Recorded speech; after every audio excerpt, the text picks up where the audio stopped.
What is the one thing that would make keto or low carbohydrate eating plans simple and enjoyable? It is a great low carbohydrate bread. Now, many of you have enjoyed my great recipes for the amazing bread, the Hawaiian bread, and other pastries and buns, but today I will introduce a keto bread that is practically indistinguishable from bakery bread of the same type. It is the ultimate keto wheat bread. So what's different, you may ask? Not only does this recipe contain the bread conditioners that I introduced in the Hawaiian bread, but this is a yeast-risen bread. That means that it will not be as quickly mixed and baked as the amazing bread or the Hawaiian bread, since it must proof for 1 to 4 hours before baking, yet the result will be more than worth the wait. So let's not wait any longer, and let's bake a loaf of ultimate keto wheat bread.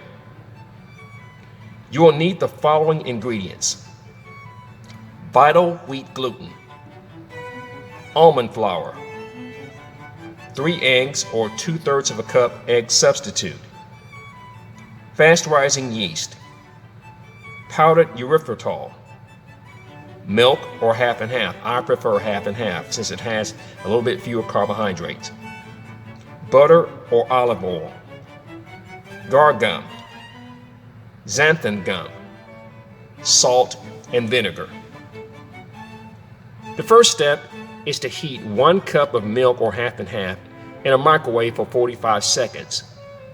After you do that, you add to the milk 1 teaspoon of yeast and 3 to 4 tablespoons of powdered erythritol. You may want to lean towards the 4.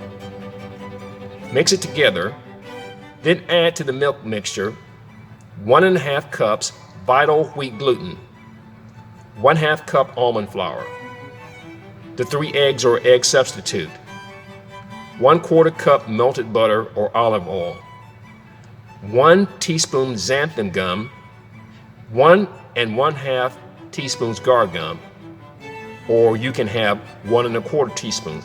That's your preference. 1 teaspoon salt and 1 teaspoon vinegar. Mix together with a mixer. This will come together quickly into a wet dough. Now, knead the dough for 1 to 2 minutes. And once you're doing this, you want to wet your fingers if necessary, because this is going to be sticky to begin with, but as it comes together and the glutens become to form as it does when you knead dough, it will become less sticky, and it will be less necessary to have your fingers to be wet. But in the initial stages, you may want to wet your fingers. Now, be careful not to overwork the dough. You want to knead it for a maximum of about 3 minutes. Again, for what I said before, as to not to have too much gluten formation. You want to spray your silicone pan with cooking spray, or if you use a metal pan, you want to also line it with parchment paper.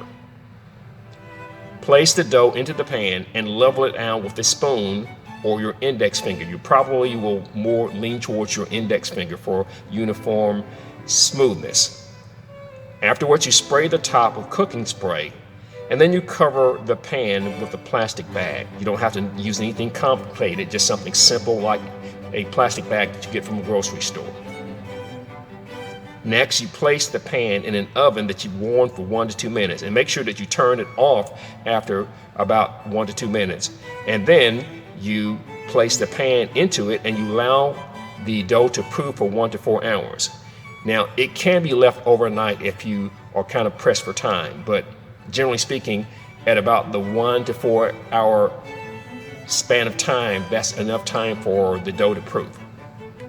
Now, bake the proof dough in a 350-degree oven for 40 to 45 minutes, and that's depending upon your oven temperature, because that will vary. Generally speaking, the bread is properly done at about 45 minutes. When the bread is finished baking, cover it with a towel until it cools. That's usually about 45 minutes to an hour. Afterwards, you will have a beautiful, moist, and delicious loaf of keto bread that no one would even know that it was not regular wheat bread and that it didn't have any kind of flour, unless you actually told them. This bread is great toasted or plain, and it has the exact texture and taste of baked wheat bread from a bakery. And the great thing is that each slice has less than 2 grams of carbohydrate.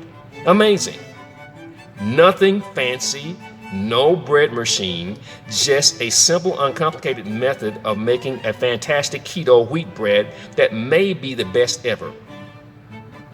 I'm Dr. FeelRight, and I'm constantly looking for health tips to make you feel right and delicious low-carb recipes to help you eat right.